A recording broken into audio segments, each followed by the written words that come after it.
नमस्कार दोस्तों, सरकार ने बजट 2025 संसद में पेश कर दिया है। वित्त मंत्री ने अपना 8वां बजट संसद में पेश किया और ये बजट 2025 सबके लिए कुछ ना कुछ दोस्तों लेकर आया है। चाहे किसान हो, मध्यम वर्ग हो, गरीब हो, अमीर हो, एमएसएमई हो, बिजनेसमैन हो, व्यापारी हो, विद्यार्थी हो, महिला हो, इन सभी के लिए सरकार कुछ ना कुछ लेकर आई है।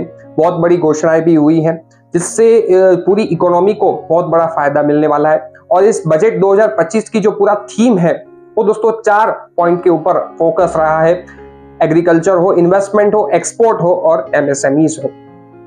इनकम टैक्स कानून में भी बहुत अच्छे बड़े बदलाव आए हैं। कस्टम ड्यूटी में भी सरकार ने बहुत से आइटम पे कस्टम ड्यूटी को हटा दिया है, जीरो कर दिया है। लाइफ सेविंग ड्रग्स हो, इन सभी में बहुत कुछ सरकार बदलाव लेकर आई है। और अगले हफ्ते सरकार नया इनकम टैक्स कानून भी संसद में लेकर आ रही है। तो चलिए शुरू करते हैं। आज के इस बजट 2025 में सरकार ने आपके लिए क्या घोषणाएं की है, विस्तार पूर्वक जानेंगे। मैं हूं आपका दोस्त सी हार्दिक ठक्कर, स्वागत करता हूं हमारे यूट्यूब चैनल में। अगर आपने हमारे यूट्यूब चैनल को सब्सक्राइब नहीं किया तो कर लीजिए, क्योंकि मैं लेकर आता हूं ऐसी बातें जो आपके लिए रहेगी फायदेमंद।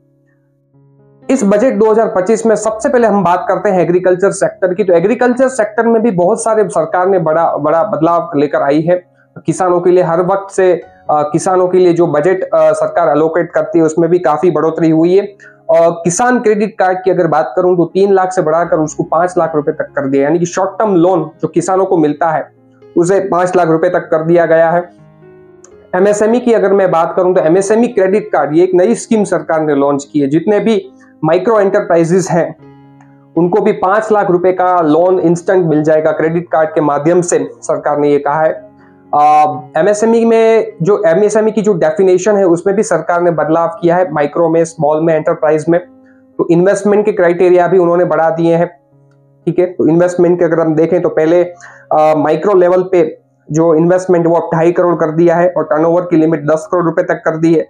स्मॉल के केसेस में 25 करोड़ और टर्नओवर के केसेस में 100 करोड़ और मीडियम एंटरप्राइज में 125 करोड़ का इन्वेस्टमेंट सरकार ने कर दिया है इन्वेस्टमेंट का क्राइटेरिया। और 500 करोड़ रुपए का टर्नओवर का क्राइटेरिया सरकार ने रखा है।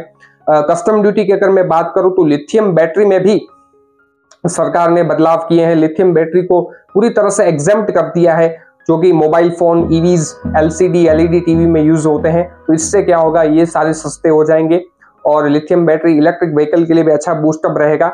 दूसरा 36 लाइफ सेविंग जो भी ड्रग्स हैं, इक्विपमेंट्स है, उसको भी सरकार ने एग्जेम्प्ट कर दिया है। तो इस तरह के बड़े बदलाव सरकार लेकर आई है। वैसे बहुत सारे बदलाव हैं, आगे आगे धीरे धीरे हम वीडियो में इसके ऊपर विस्तार से चर्चा करेंगे। फिलहाल हम बात करते हैं इनकम टैक्स की।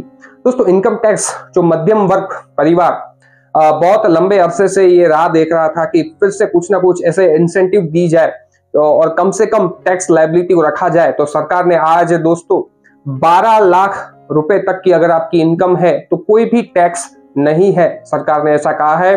और हम कैलकुलेशन के साथ समझेंगे कि कितना फायदा हर व्यक्ति को हुआ है पुराने स्लैब के हिसाब से और नए स्लैब के हिसाब से कितना फायदा सरकार मध्यम वर्ग परिवार को देना चाहती है। लेकिन इसमें एक मैं बात कहना चाहता हूं, ये 12 लाख रुपए तक का जो कोई भी टैक्स नहीं है उसमें आपको जो short term capital gain, equity shares, mutual fund, long term के केस में भी इक्विटी शेयर्स और म्यूचुअल फंड, और जो प्रॉपर्टी अगर आप बेचते हैं शॉर्ट टर्म हो या लॉन्ग टर्म हो, तो लॉन्ग टर्म के केस में आपको कोई भी तरह का रिबेट नहीं मिलेगा।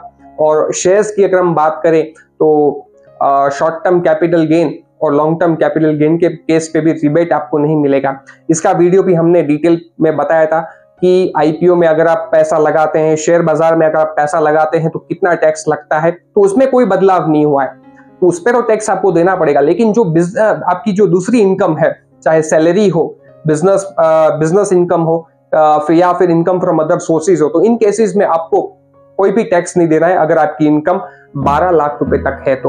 और सैलरी वालों की तो बल्ले बल्ले हो गई, क्योंकि हर वक्त सैलरी वाले जो होते हैं वो तो वही आशा रखते हैं कि कितना हमारा कम टैक्स हो, तो उनके लिए तो 12,75,000 रुपए तक कोई भी टैक्स नहीं है। तो अगर हम बात करें तो स्लैब की, तो जो नया स्लैब सरकार ने इंट्रोड्यूस किया है उसकी अगर हम बात करें तो आप देखेंगे कि 4 लाख रुपए तक कोई टैक्स नहीं है, 4 से 8 लाख रुपए तक 5% टैक्स है। 8 से 12 10%, 12 से 16 15%, 16 से 20 अगर आपकी इनकम है तो 20%, 20 से 24 25% और 24 से ज्यादा अगर आपका इनकम रहता है तो 30% का स्लैब सरकार ने रखा है। तो इस हिसाब से देखने के लिए जाए तो 12 लाख रुपए तक आपका जो टैक्स है वो दोस्तों 60,000 रुपए बनेगा, यानी कि 60,000 रुपए सरकार ने आपको डिस्काउंट दे दिए। अब हम बात करते हैं पुराने जो स्लैब में और हमारे जो नए स्लैब आज सरकार ने जो पेश किया उसमें हमको क्या फायदा हुआ। तो अगर हम न्यू स्कीम की अगर हम बात करें, पुरानी जो हमारी न्यू स्कीम थी उसका जो स्लैब रेट था वो क्या था, 3 लाख रुपए तक कोई टैक्स नहीं, 3 से 7 5%, 7 से 10 10%, 10 से 12 15%, 12 से 15 20% और अगर आप 15 से ज्यादा अगर आपकी इनकम है 15 लाख से ज्यादा तो 30% का स्लैब था, वो हमारा जो पुराना लेकिन नया स्लैब था। अब दोस्तों हम इस आज के बजट स्लैब में और जो पुराना हमारा नया स्लैब था उसके साथ अगर हम कंपैरिजन करें तो कितना फायदा होने वाला है हमारे मध्यम वर्ग परिवार को, तो वो कैलकुलेशन देखते हैं। स्क्रीन में आप देखिए, अगर आपकी इनकम 8 लाख रुपए तक है तो आपको 30,000 रुपए का फायदा है, 9 लाख रुपए तक है तो 40,000 का फायदा, ठीक है, 10 लाख से अगर आपकी इनकम है तो 50,000 रुपए तक का फायदा, 11 लाख की इनकम है तो 65,000 रुपए तक का फायदा। ये मैं फायदा किसके साथ कंपैरिजन कर रहा हूं, तो आज जो बजट 2025 में सरकार ने पेश किया और जो हमारा पुराना नया स्कीम था उस स्लैब के साथ हम कंपैरिजन करें तो इतना फायदा आपको हो रहा है। 12 लाख रुपए तक तो आपको पता है 80,000 रुपए टैक्स होता था, तो उसका आपको पूरा बेनिफिट हो गया।